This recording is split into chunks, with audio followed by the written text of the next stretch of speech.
Bonjour à tous, bienvenue dans cette nouvelle vidéo où on va parler de livres pour l'automne.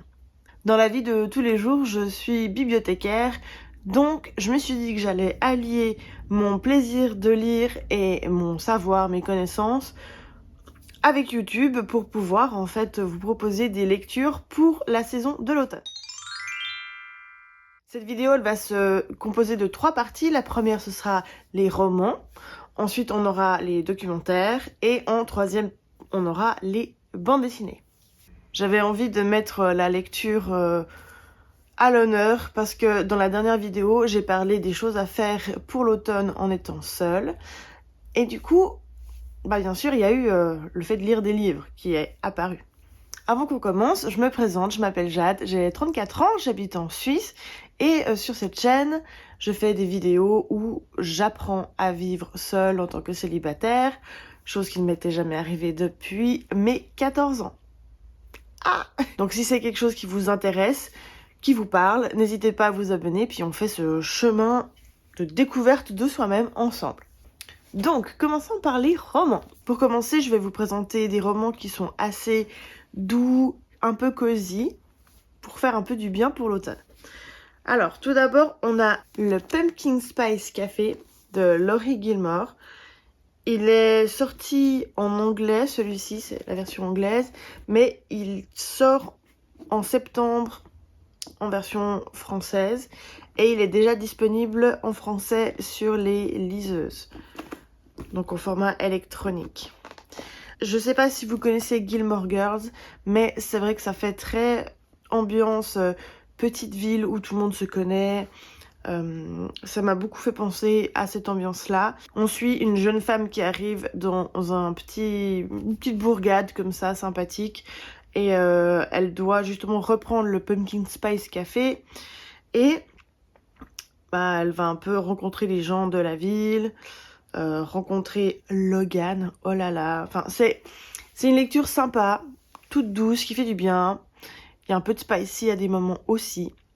Après, c'est vraiment une lecture pas prise de tête. Il y a des fois c'est un peu cliché, on s'y attend et tout, mais ça fait du bien. Et puis il y en a plusieurs dans cette série, et moi le prochain que je vais lire c'est The Cinnamon Bun Bookstore. Donc ce sera la librairie du pain à la cannelle.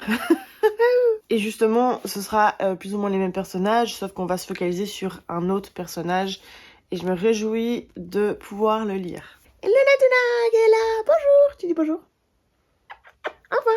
Et dans la série, je crois qu'il y en a 4 ou 5 maintenant. Donc voilà, moi j'avais envie de lire celui de la cannelle pour l'automne aussi, donc voilà, c'est ce que je vais faire. Un autre livre que j'ai très envie de lire pour l'automne et que je vous recommande, je l'ai malheureusement pas sous la main, mais je l'ai dans ma bibliothèque, c'est 7 jours en Écosse de Melissa Belvigne.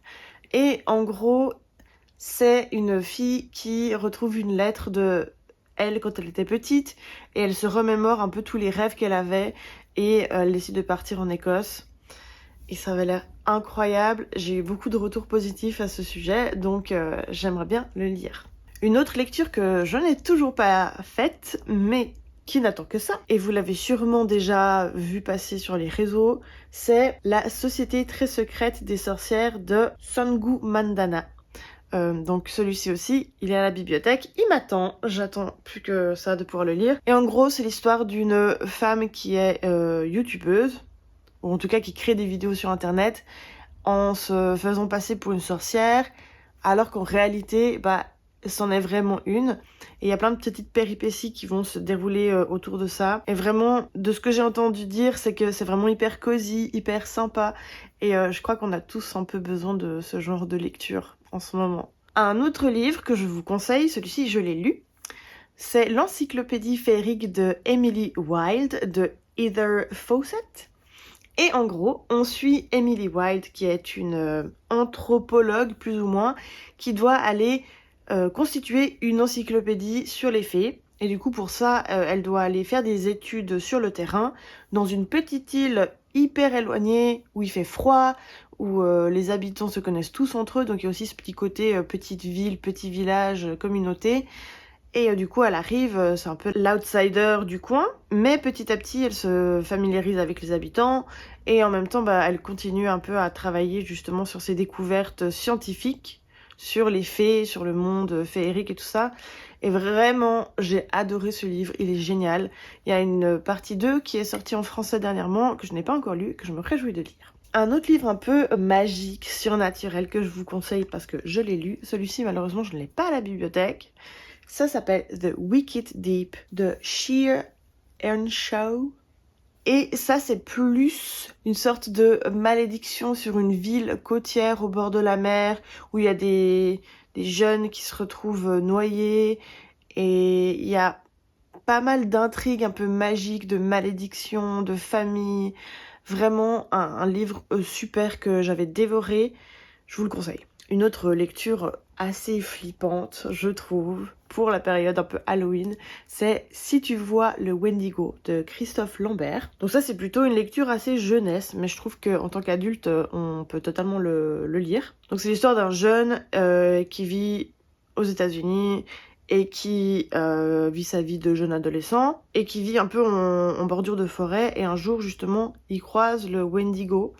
Et si vous savez pas ce que c'est une espèce de créature mythologique des natifs américains en fait. Et en fait il y a tout un mystère sur est-ce que j'ai vraiment vu ce que j'ai vu, est-ce que c'est dangereux, puis après il se fait un peu poursuivre, et il y a beaucoup de péripéties, et vraiment c'était une bonne lecture. Ça m'a fait du bien de lire ce livre, et je l'ai conseillé à beaucoup de personnes, et les personnes ont toujours trouvé hyper cool. Donc celui-ci aussi, je vous le conseille. Un autre bouquin que je vous conseille si vous avez envie vraiment de frissonner. Moi, je l'avais écouté en livre audio, du coup, il y avait encore la narration en plus qui crée une sensation un peu désagréable. C'est Les Montagnes hallucinées de Lovecraft.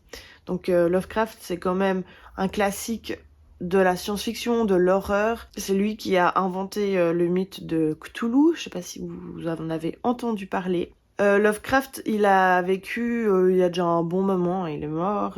C'était pas quelqu'un de très sympathique, je crois. Mais ce récit-là, il n'est pas très long, mais il est ultra flippant. En gros, c'est des aviateurs qui doivent aller au pôle sud, je crois, et que ils se perdent ou ils se crashent, et finalement ils se retrouvent justement un peu perdus dans le froid, dans la neige, dans la glace, et ils trouvent une grotte et ils commencent à se balader dans cette grotte pour voir s'il y a une issue ou s'ils peuvent s'abriter et tout ça. Il se passe des choses étranges dans cette grotte, et vraiment Lovecraft, il a ce talent pour créer des ambiances très malaisantes, et où on sait plus ce qui est vrai, ce qui est faux. Les gens deviennent totalement fous. Oh, vraiment, c'est vraiment une lecture qui m'a mis des frissons. Et je me rappelle être dans mon bain, en train d'écouter le livre audio et de vouloir me cacher sous quelque chose, mais d'être tellement vulnérable à poil dans mon bain, et de vouloir me mettre dans une couverture et me cacher pendant que j'écoutais ce qui se passait. Et je pouvais pas. Mais vraiment, très très bonne lecture. Et je trouve que c'est une des lectures de Lovecraft les plus accessibles aussi, parce que certains autres récits sont peut-être un peu plus complexes ou un peu plus lents. Celui-ci, il est vraiment incroyable, je vous le conseille. Et enfin, chaque année, plus ou moins, on a Bernard Werber qui sort un livre. Et l'année passée, il a sorti La valse des âmes. Alors rien que le titre, moi, ça me parle totalement. Et j'ai toujours pas pu le lire, donc j'avais envie de vous le mentionner, que je vais lire ce livre pendant l'automne. Pour moi, les Bernard Werber, c'est vraiment des livres que je lis en automne. Donc cette année, je vais lire celui-ci. Il y en a un autre qui sort, mais voilà, je vais laisser la priorité à mes lecteurs à la bibliothèque. Et je sais qu'avec Bernard Werber, j'ai pas trop besoin de lire les résumés, parce qu'en général, j'adore ce qu'il écrit. Mais en gros, celui-là, il va beaucoup ressembler apparemment à La prophétie des abeilles, qui est sorti il y a 2-3 ans.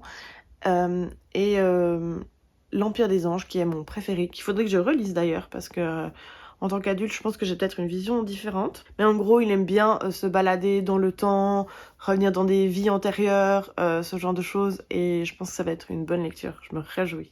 Maintenant, j'avais envie de vous parler de livres plus documentaires. Donc quand les bibliothécaires parlent de documentaires, on parle de livres qui sont pas de la fiction, mais qui sont des récits plutôt vrais, des essais, ou des choses qui décrivent des choses réelles. Et du coup, moi, pour ce point-là, j'avais envie de vous parler de ce livre que j'ai, de Jordan Perrigo, Chasseur de fantômes.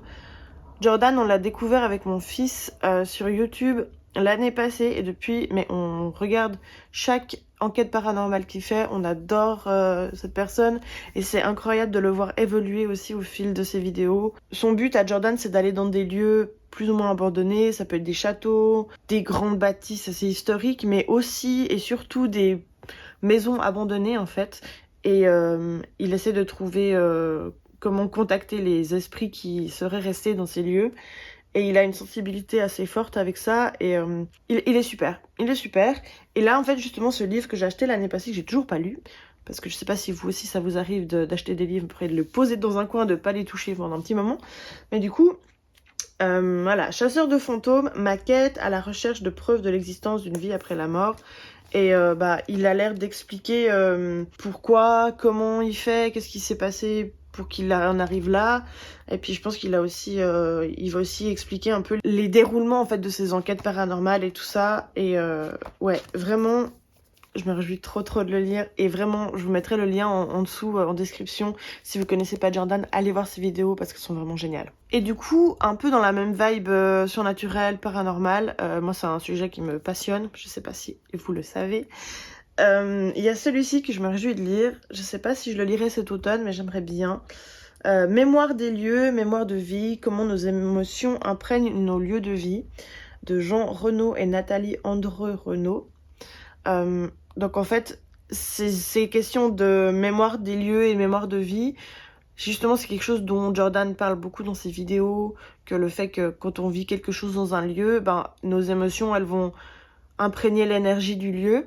Et là je trouvais intéressant, justement j'aime beaucoup ces histoires où les ressentis peuvent avoir un impact en fait sur les lieux. Et je pense qu'il y a beaucoup d'endroits où c'est comme ça. Et plus je regarde les vidéos de Jordan et plus je me rends compte que c'est le cas en fait. Et du coup là j'avais vraiment envie, ça c'est un moment qu'il me donnait envie celui-ci. Je vous lis un petit peu le résumé.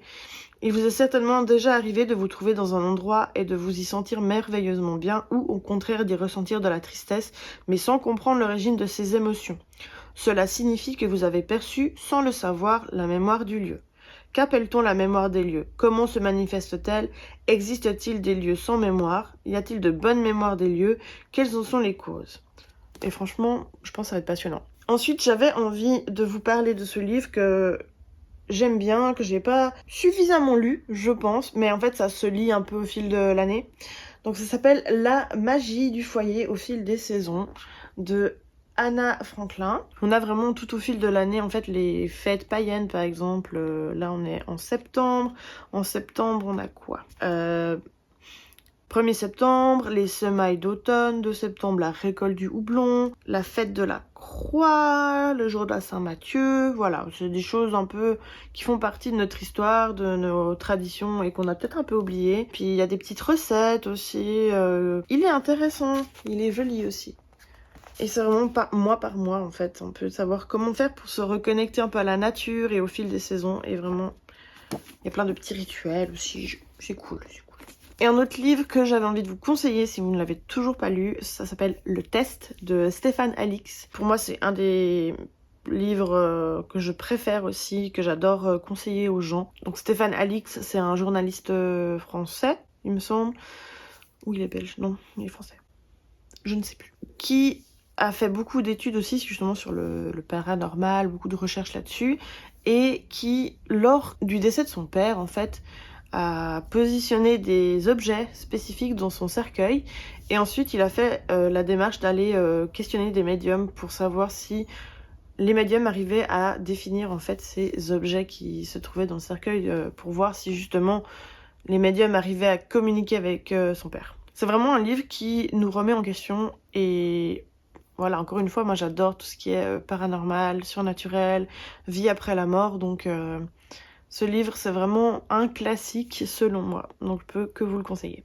Finalement, pour le dernier point, j'avais envie d'aborder un peu les bandes dessinées aussi, parce que des fois on n'a pas le temps de lire et que lire une bande dessinée c'est tout aussi cool. Donc la première bande dessinée c'est plus une bande dessinée un peu jeunesse, mais en tant qu'adulte on peut aussi apprécier. Ça s'appelle Séance Tea Party de Reimena Yi. Et c'est l'histoire d'une jeune fille qui est un peu mise de côté et qui commence à jouer à la dinette en fait. Et elle rencontre un fantôme, un esprit, et elle se lie d'amitié avec. Et je me rappelle que les dessins sont super jolis. C'est une jolie histoire, un peu d'amitié et tout ça est vraiment très très très très joli. J'aime beaucoup le conseiller à mes lecteurs aussi. Ensuite, un des livres que je vais lire, que je me réjouis, c'est Minuit passé. Déjà, il est magnifique.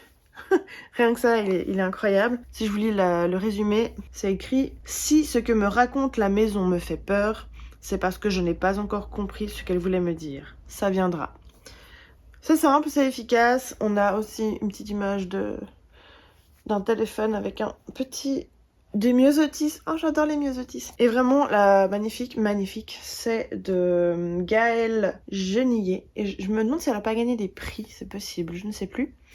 Et en fait, je vais vite fait vous montrer un peu à l'intérieur, mais pas trop parce que j'ai pas envie d'être spoilée. Voilà, je regarde pas. Voilà, donc je me réjouis. Je sais qu'il a été très apprécié aussi par les lecteurs. Il est déjà sorti quelques fois. Et ouais, je me réjouis trop de le lire. Ça a l'air un peu spooky, un peu inquiétant comme ça, mais je me réjouis. Plein de mystères. Pour revenir vers un thème un peu plus léger, je vous conseille de lire Le Cercle du Dragon-Thé. Il y a 3 ou 4 volumes, il me semble. C'est de Kay O'Neill, personne non binaire, qui a écrit justement plusieurs bandes dessinées. Il y a une ambiance tellement cosy, tellement chou. Ça se passe dans un village un peu fantastique où justement il y a des dragons thé. Les histoires sont vraiment bien ficelées et vraiment les dessins... Enfin, moi c'est vraiment tout ce que j'aime en fait. Et je trouve qu'il y a beaucoup de représentations diverses dans ces volumes, donc vraiment, rien que pour ça, ça vaut la peine de les lire aussi. Et enfin, une autre bande dessinée que je vous conseille, que je suis en train de lire mais que je n'ai pas terminée parce qu'elle est sur mon bureau au travail. Ça s'appelle Père-Lachaise, légendes, célébrités et sépultures insolites. Et en fait, c'est un recueil de plusieurs illustrateurs et auteurs de bande dessinée qui, à chaque chapitre, choisissent une célébrité, une personnalité qui est enterrée au cimetière du Père-Lachaise à Paris et qui va raconter en fait sa vie et qui explique aussi les légendes qu'il y a autour des tombes. Et vraiment, je trouve hyper original justement qu'il y ait plusieurs styles de dessins différents. Et c'est un peu aussi, l'histoire c'est comme si c'était un chat qui nous promène en fait dans le cimetière pour nous présenter les différentes histoires et les différents personnages. C'est bien fait et puis c'est hyper intéressant, j'ai appris pas mal de trucs. Et ça m'a donné envie aussi de visiter le cimetière du Père-Lachaise parce que, personnellement, no offense, mais Paris, c'est pas une ville que j'apprécie beaucoup. Je trouve qu'il y a beaucoup de monde, énormément de monde. C'est pas un endroit que j'apprécie, même s'il y a des très beaux endroits. Mais c'est vrai que ça m'a donné envie finalement de retourner à Paris et d'aller visiter le cimetière du Père-Lachaise. J'aimerais bien un peu plus rechercher plus spécifiquement certaines personnes à aller voir. Mais ouais, je trouve que c'est hyper intéressant. Puis les personnages qui sont présentés, il y a vraiment un peu de tout. Il y a tout autant Oscar Wilde, Chopin, Jim Morrison. Enfin, en fait, il y a plein de mondes différents. Et il y a plein de styles différents de tombes aussi. Et ça, je trouve que c'est incroyable. Personnellement, là aussi, peut-être vous allez trouver que c'est bizarre, mais je trouve que les cimetières, c'est quelque chose de très beau. D'autant plus quand il y a des sépultures plus ornementées ou des sépultures qui sortent un peu du lot, en fait. J'ai le souvenir qu'en Angleterre, il y avait des magnifiques statues d'anges dans les cimetières. C'était vraiment beau.